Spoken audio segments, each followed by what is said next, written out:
안녕하세요, 톨란입니다.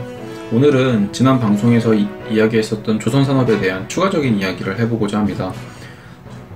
음성으로만 전해드려야 되는 채널의 한계로 인해서 이해가 조금 어려웠을 부분이나 그래프나 사진과 함께 보면 훨씬 이해가 수월할 것 같은 부분들을 골라서 따로 추가로 녹음을 해보았습니다. 도움이 되셨으면 좋겠습니다.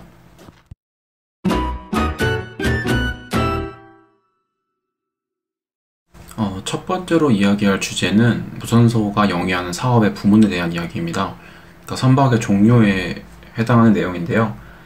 조선소의 사업을 크게 분류를 해보면 상선, 해양 플랜트, 특수선으로 나눌 수 있습니다. 그리고 다시 또 상선은 화물선과 여객선으로 나눌 수 있는데요. 순서대로 한번 알아보겠습니다. 화물선 같은 경우에는 화물 운송을 목적으로 제작이 되었고 또 사용이 되는 선박을 말합니다. 가장 대표적인 화물선은 역시 컨테이너선인데요. 그 밖에도 탱커, 가스선, 벌크선 같은 4대 선종이 모두 해당을 합니다. 화물 운송을 목적으로 하는 선박이기 때문에 가장 중요한 건 역시나 운항의 경제성입니다. 그리고 국내 조선소들이 가장 중점적으로, 사실상 상선은 화물선만 한다고 봐도 될 정도로 가장 중점적으로 영위하고 있는 사업 부문이 화물선 건조 사업입니다. 그리고 같은 상선이지만 운반하는 대상이 다르다고 해야 될까요? 여객의 이동을 목적으로 제작이 되고 또 사용이 되는 선박을 여객선이라고 하는데요. 여객선 같은 경우에는 역사적으로는 타이타닉이 아마 가장 유명할 것이고, 그 밖에는 초호화 여객선, 그러니까 크루즈선 같은 선종이 아무래도 좀 잘 알려져 있을 텐데요. 크루즈선 같은 경우에는 사진에서도 볼 수 있는 바와 같이 화물선처럼 뼈대만 앙상하는 게 아니라 여행객이 거주할 수 있는 구역이라던가 여가 구역이라던가 다양한 여가 기능을 제공을 합니다. 그래서 배 자체의 성능뿐만 아니라 실내 구성이나 인테리어 같은 숫자로 확인하기 어려운 것들도 굉장히 중요한 요소로 여겨집니다.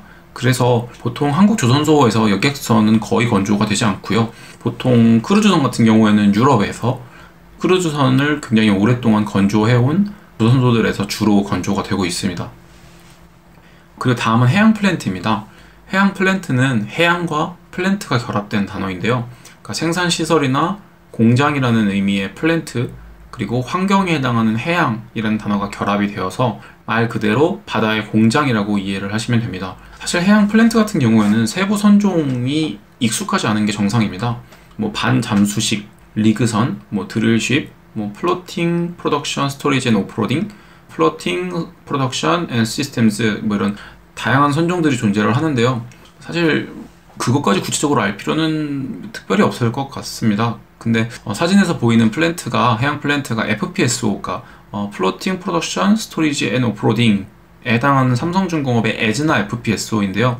플로팅 프로덕션 스토리지 앤 오프로딩 이란 말 자체가 부유식, 생산, 저장, 하역 시설이라는 뜻이거든요. 말 그대로 원유를 시추해서 원유를 생산하고 또 저장한 후에 운반선의 하역까지 할 수 있는 선박입니다.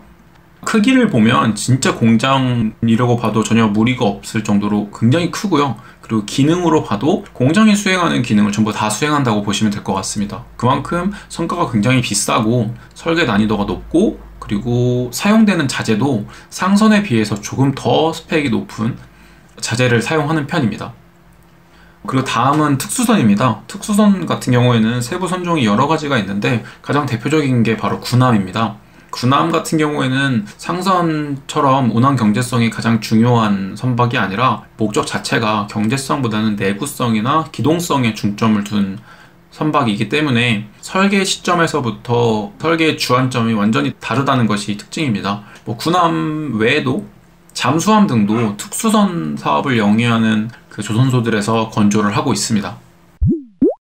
네, 그리고 다음으로 말씀드릴 주제는 선박 사이즈에 대한 이야기입니다. 방송 중에도 이야기를 했던 것 같은데 사이즈에 따라서 명칭이 다릅니다. 소리로 듣는 것보다는 실제로 그 사진이나 그림을 보면서 들으면 훨씬 이해가 쉬울 것 같아서 사이즈에 대한 이야기를 추가로 준비했습니다. 첫 번째는 벌크선 사이즈에 대한 내용인데요. 그러니까 벌크선 사이즈는 위에서 밑으로 내려올수록 커집니다. 그림에서도 볼 수 있다시피. 가장 작은 게 뭐 핸디 사이즈, 핸디막스 같은 사이즈가 있고요. 그리고 스프라막스, 파나막스, 포스트 파나막스, 그리고 케이프 사이즈, 그리고 VLOC가 있습니다.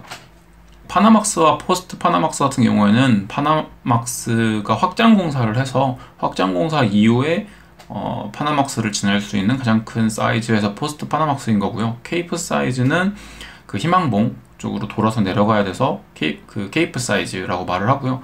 그리고 VLOC 같은 경우에는 뭐 구체적으로는 뭐 발레막스, 차이나막스 같은 선박이 있습니다. 그러니까 발레라는 브라질 기업인 걸로 알고 있는데요. 그 기업에서 보통 중국으로 수출을 해서 중국으로 입항을 하는 사이즈라고 말해서 차이나막스라고 말하는 VLOC 정도에 해당하는 선종이 있습니다. 네, 그리고 탱커선 같은 경우에는 자료를 두 가지 보여드릴 건데요. 첫 번째는 이게 사이즈에 따른 선박 용도를 구분해 볼 수 있는 사진이 있습니다. 그러니까 보통 이미 정지된 석유 제품을 운반하는 선박이 GP, General Purpose, 그리고 MR, Medium Range 선박이 있고요. 보통 석유 제품 같은 경우에는 원유보다 조금 값어치도 꽤 많이 나가기 때문에, 그리고 여러 군데로 분산이 돼야 되기 때문에 작은 사이즈의 선박을 주로 사용을 하고요. 그리고 그 MR선보다 큰 LR1, 그리고 아프라막스, 그리고 LR2, 롱레인지인데요. 롱레인지 1, 롱레인지 2, 그리고 아프라막스 사이즈가 보통 석유 제품도 운반을 하고 크루드 오일과 원유도 운반을 합니다. 둘 중에 하나만 가능하다는 거고요. 근데 이 사이즈를 이런 목적으로 쓰는 경우도 있고 이런 목적으로 쓰는 경우도 있다라는 말로 이해해 주시면 될 것 같습니다. 그리고 원유만 운반하는, 그러니까 주로 원유만 운반하는 선박 사이즈로는 매우 큰 원유 캐리어 VLCC, 그리고 그거보다 더 큰 ULCC가 있습니다. 대략적인 사이즈는 그림 두 번째 그림에서 보시면 되는데, 보통 아프라막스 사이즈보다 VLCC가 약 한 100m 정도 더 큰 선종이고요. 그리고 옆면으로 봐도 확실히 차이가 좀 나죠. 그리고 그 선대 규모에 대한 그 성장 이야기를 말씀드렸었는데, 컨테이너선에 대한 자료입니다. 그러니까 선대 규모의 성장을 한눈에 볼 수 있게 만들어 주는데요. 제가 컨테이너선 같은 경우에는 선박 대형화로 비용 경제성을 달성하려고 해운사들이 노력을 한다고 말씀을 드렸었는데, 50년 동안 커진 선박의 크기를 보면 거의 한 10배, 한 12배 정도가 성장을 했습니다. 사실 이게 뭐 지금 2018년에 22,000TEU라고 나온 게 아마 CMA CGM 기함이 생텍쥐베리함이 아마 22,000TEU 정도 될 것 같은데요. 실제로 대형 컨테이너선이 컨테이너를 20피트짜리를 22,000개 싣고 다닌다는 이야기는 아니고요. 최대로 적재가 가능한 양이 그 정도라는 것입니다. 단일 선박 기준으로 최대로 적재를 했던 건 그 머스크라인에서 올해 그 19,000TEU, 그러니까 20피트 기준으로 19,000개 컨테이너를 실었던 게 최고 기록인 것으로 알고 있습니다. 네, 그리고 세 번째는 이제 LNG 화물창에 대한 얘기인데요. 모스형과 멤브레인형에 대해서 말씀을 드리려고 합니다. 그러니까 그림을 바로 보시면 간단할 것 같습니다. 모스형 같은 경우에는 구형 탱크를 사용합니다. 그러니까 오래돼서 구형이 아니라 형태가 구입니다. 그래서 구형 탱크, 원형 탱크를 사용을 하고요. 멤브레인형 같은 경우에는 사각형에 가까운, 그러니까 선체의 모양과 가장 가까운 형태의 탱크를 사용합니다. 뭐 투자자한테 구체적으로 중요한 문제는 아닌 것 같은데, 그러니까 상식적인 수준에서만 이해를 먼저 해보자면, 차이점은 이게 공간 활용도와 탱크가 담당하는 기능입니다.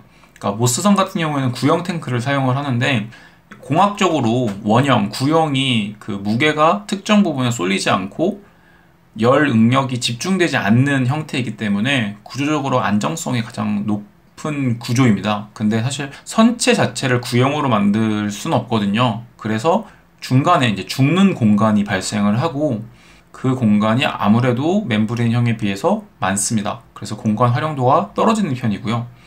반면에 멤브레인형 같은 경우에는 탱크가 선체의 모형과 사실상 동일한 형태입니다.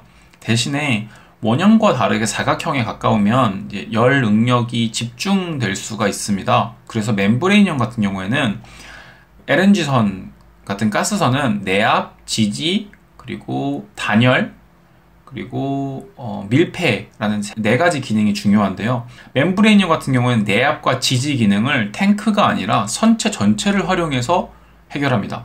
즉, 탱크는 밀폐와 단열 기능만 제대로 수행을 하고요. 그리고 내압과 지지는 훨씬 더 두꺼운 그 선체를 이용해서 해결을 하는 방식입니다.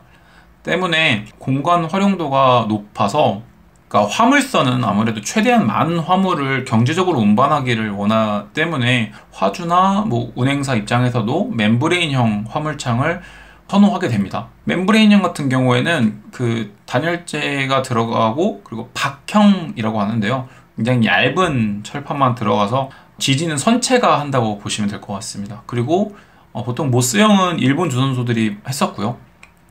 그리고 현대중공업이 모스형을 초반에 장관했었고, 현재는 국내 3사는 멤브레인형을 중심으로 LNG 캐리어를 건조하고 있습니다. 다음은 한국 조선소의 경쟁력에 대한 이야기입니다. 경쟁력을 추정해보는 수단이 여러 개가 있을 텐데, 저는 상선 수주량, 그러니까 상대적 수주량 증감을 보는 것도 한 가지 방법이 될 수 있다고 생각합니다. 바로 그래프를 먼저 보시면요. 전 세계 상선 발주량 추이는 2016년에 비해서는 조금 늘어난 편이긴 하지만 크게 우상향하는 기색은 아니라고 보입니다. 반면에 이제 각 국별로 항중일로, 한중일로 나눠서 보시면 한국 같은 경우에는 상선 수주량 추이가 2016년 저점을 찍고 우상향하고 있는 것이 확인이 됩니다. 근데 반면에 일본 같은 경우에는 크게 성장한다고 보기는 어려워 보이고요. 중간중간에 크게 증가를 하는 게 아무래도 시간이 지나면서 좀 증가를 하긴 하는데, 한국처럼 확연하게 증가를 하는 것처럼 보이진 않습니다. 그리고 중국 같은 경우에는 17년 말에 피크를 한번 찍고 그 이후로 쭉 감소를 하고 있는 상황이고요. 그러니까 저는 이렇게 전 세계적으로 발주가 많이 나오고 있는 상황이 아님에도 불구하고 한국 조선소의 수주가 편중되어 있고 집중되어 있는 것은 한국 조선업계가 경쟁력이 있다는 것의 반증이라고 생각을 합니다. 수치로 보셔도 글로벌 기준과 한국 기준 표가 있는데요. 보시면 수주 잔고가 글로벌 기준으로는 2018년 2월 이후로 수주 잔고가 지속적으로 감소를 하고 있는데, 한국 같은 경우에는 2018년 4월이죠. 네, 4월 이후로 꾸준히 증가를 하고 있거든요. 그러니까 수주 잔고가 증가를 한다는 뜻은 인도량에 비해서 수주량이 더 크다라는 것이니까, 그 조선업계 내에서 봐도 한중일 간의 차별화가 이루어지고 있다라고 볼 수 있다고 저는 생각합니다. 근데 다음은 이제 조선 3사 빅3의 구조조정에 대한 이야기인데요. 사실 조선 3사의 구조조정에 대한 이야기는 언론 보도를 통해서 꽤 오래전부터 알려져 있었던 상황입니다. 노사 문제 갈등이나 희망퇴직 같은 여러 가지 그 구조조정이 있었는데, 그럼에도 불구하고 이제 그 실제로 구조조정이 된 게 맞냐라고 궁금해하시는 분들이 계셔서 소개를 해드리려고 합니다. 캐파의 감축 자체는, 그러니까 자본적인 설비의 감소는 생각보다 크지 않았는데 인적 구조조정이 강하게 진행된 편이라고 보시면 될 것 같습니다. 그러니까 조선 빅3의 근로자 수 추이를 직고용 기준으로 해서 봤을 때 5만 명이 넘던 2015년에 비해서 현재는 4만 명을 밑돌고 있습니다. 그러면 한 20% 정도가 감소를 했고요. 그리고 그로 인해서 직고용 기준으로 빅3에서 연간 지출에 드는 고정임금도 크게 감소를 한 상황입니다. 2015년에 3.6조 원, 7조 원 정도 되었던 그 고정임금이 현재는 2.5조 원이 안 되는 수준까지 크게 감소를 했습니다. 그래서 사실 이게 장기적으로 경쟁력 입장에서 봤을 때 꼭 바람직하냐라고 물었을 때는 약간 회의적일 수도 있을 것 같은데, 일단 중요한 것은 국내 빅3의 경우에는 고정임금 지출 규모가 많이 감소를 했기 때문에 조직이 감소화되었고 비용 경쟁력이 어느 정도는 생겼다고 봐도 된다라고 저는 이해를 하고 있습니다. 이번에 말씀드릴 주제는 마찬가지로 한국 조선업계의 경쟁력에 대한 이야기입니다.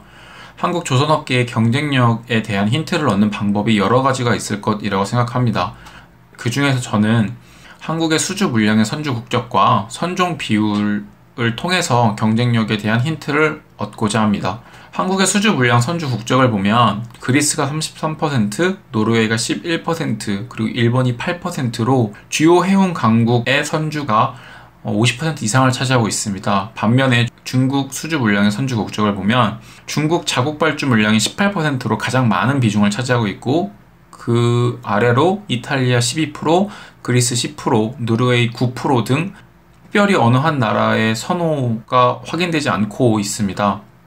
그리고 선종 비율을 봐도 한국의 경우에는 총 중량 대비 보종 총 톤수가 더 큰, 즉 고부가가치 선종인 LNG 중심인데 반해서 중국의 경우에는 39% 이상이 벌크선으로 구성이 되어 있는 것을 확인할 수 있습니다. 이것만 보아도 품질과 그리고 신뢰성이 중시되는 선주나 국적 그리고 선종에 대해서는 주로 한국의 발주가 나오고 있다는 것을 확인할 수 있고, 그리고 그것은 곧 조선소의 경쟁력 측면에서 보았을 때 한국 조선소가 인건비로 인해서 중국에 비해서 상대적으로 가격 경쟁력은 떨어질 수 있겠지만 그 외 부분에서는 경쟁력이 탁월하다라고 볼 수 있다고 생각합니다. 이번에는 중국에 대해서 조금 더 자세히 이야기를 해보려고 합니다. 제가 방송 중에 중국 조선산업의 그 가격 경쟁력의 원동력이었던 인건비가 이제 과거처럼 저렴하지 않다라는 말씀을 드렸었는데요. 관련해서 중국 통계당국 대변인이 조선산업의 임금이 10년 만에 2배로 상승했고 그로 인해서 동남아 근로자보다 높아져서 싱가포르 조선업 업체 대비 인건비 경쟁력이 사라지고 있다 라고 말한 바가 있었고요. 그리고 양쯔장 조선의 CEO가 원가에서 인건비 비중이 10년 만에 5%나 증가하였다라는 인터뷰를 한 바가 있습니다. 이를 통해 짐작할 수 있는 바와 같이 중국의 경우에는 인건비를 바탕으로 저가 경쟁, 과당 경쟁을 벌여서 점유율을 확대하는 전략을 취했었는데 이제는 그런 전략을 펴기에는 중국 내의 인건비 상승을 감안했을 때 쉽지 않아 보인다는 것이 포인트라고 생각합니다. 그리고 인건비가 올라간다고 해도 사실 품질의 급격한 개선이나 기술 경쟁력이 강화된다면 사실 큰 약점이 되지 않을 수 있겠지만 중국 조선소와 경쟁을 하고 있는 한국이나 일본 조선소의 품질이나 기술 경쟁력에는 한참 못 미치는 수준에 있기 때문에 인건비 상승이 중국 조선소의 전체 경쟁력 하락을 크게 초래하고 있다고 생각합니다. 예컨대 한국과 중국의 선박 인도 스케줄과 이행률에 대한 자료를 보시면 한국의 경우에는 현재 그 인도 예정인 인도 스케줄에 따라서 달성률이 61% 이상으로 유지되는 등 인도 스케줄이 정상적으로 이루어지고 있습니다. 반면에 중국의 경우에는 인도 스케줄과 이행률 간에 딜레이가 확인이 됩니다. 현재 8월이 넘은 시점에도 불구하고 달성률이 56% 이하로 유지되고 있다는 것은 지연이 되고 있다는 것이고, 그렇게 지연이 관찰된다는 것은 아직도 기술이나 품질 관리 등에서 경쟁국, 한국이나 일본에 대비해서 다소 미흡한 부분이 있기 때문이라고 생각합니다. 그리고 그런 상황에서 거의 유일한 경쟁력이라고 할 수 있는 인건비가 상승한다면 앞으로 중국 조선소의 구조조정과 불황이 금방 끝나지 않을 수도 있다는 생각이 듭니다. 이번에는 조선업 전체의 인도량 통계에 대해서 이야기를 해보려고 합니다. 이베스트 투자증권에서 나온 리포트를 보시면 연도별 인도량을 확인할 수 있습니다. 그리고 인도량 추정치도 같이 확인을 할 수 있는데요. 그래프를 보시면 2020년에 2019년 대비 큰 폭의 인도량 감소가 예상되고 21년부터는 사실상 인도량이 없다고 봐도 될 정도로 절벽이 만들어집니다. 그런데 물동량 자체는 전 세계적으로 연 3% 정도 꾸준하게 성장을 해오고 있습니다. 2008년 금융위기 당시 같은 아주 급격한 경제 위기 직후를 제외하면 거의 대부분 인도량이 3% 정도 증가를 했고, 큰 하락 또는 역성장이 있었던 다음 해에는 기저효과로 인해서 물동량이 더 크게 증가한 바 있습니다. 즉, 앞으로도 물동량이 크게 감소할 것이라는 전망은 아직 없는데요. 그런 상황에서 날라야 하는, 운반해야 하는 화물의 양은 증가를 하는데, 그 화물을 운반할 수단인 선봉량은 인도량을 감안했을 때 역성장이 불가피해 보입니다. 사실 이게 그렇게 합리적으로 관찰이 되지는 않죠. 그러면 제 예상에는 올해나 내년에는 늦어도 선박에 대한 발주가 나와야만 선봉량 역성장을 피할 수 있고, 그렇지 않으면 사실 해운 업계에서 운임의 급격한 급등이라던가 여러 가지 문제가 발생할 수 있기 때문에 발주가 나와야만 하는 상황이 조성되고 있다고 생각합니다. 그리고 선종별로 탱커를 한번 보시면 보통 선박의 수명을 20년 미만으로 잡습니다. 그래서 15년을 넘어가면 슬슬 기존 선박을 고철 처리하고 그리고 신조를 발주를 해야 한다라고 이야기들을 많이 하는데요. 현대 미포조선을 이야기하면서 다뤘던 MR 탱커, 미디엄 레인지 탱커 같은 경우 선봉량 대비 선령이 15년이 넘은 선박이 34% 이상으로 추정이 되고 있습니다.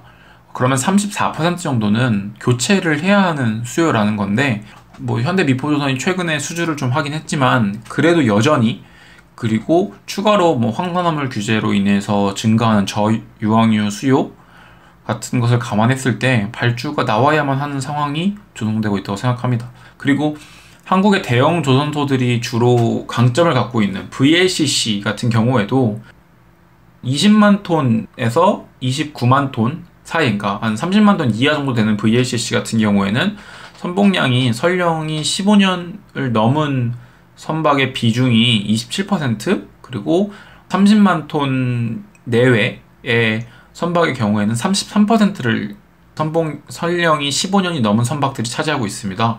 그래서 전체 VLCC와 ULCC를 놓고 보면 20% 이상 지금 선봉량 대비 선령이 15년 넘은 선박들이라는 것인데요. 사실 이 중에서도 사실 32만 톤 이상의 선박이 선령이 15년 넘은 선박이 선봉량 대비 6%, 그리고 32만 톤 정도 되는 선박이 8% 정도라서 VLCC 전체 시황을 약간 왜곡해서 보여주고 있는 상황인데, 20만 톤대에 있는 VLCC를 감안을 해보면 27%에서 25% 정도는 선령이 오래된 선박이라고 봐야 될 것 같습니다. 그러면 마찬가지로 그 선박들도 교체를 해야 되는 선박입니다. 특히 2020년 IMO 환경 규제를 앞두고 있는 상황에서 스크러버 같은 추가적인 자본 투자를 해야 하는 상황이라면, 선령이 오래된 선박의 경우에는 사실 자본 투자를 한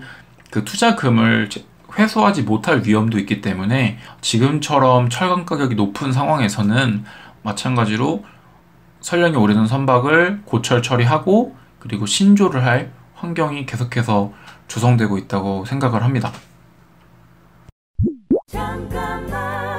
구독하기, 좋아요, 잘 읽었다는 댓글 남겨주세요. 큰 힘이 됩니다.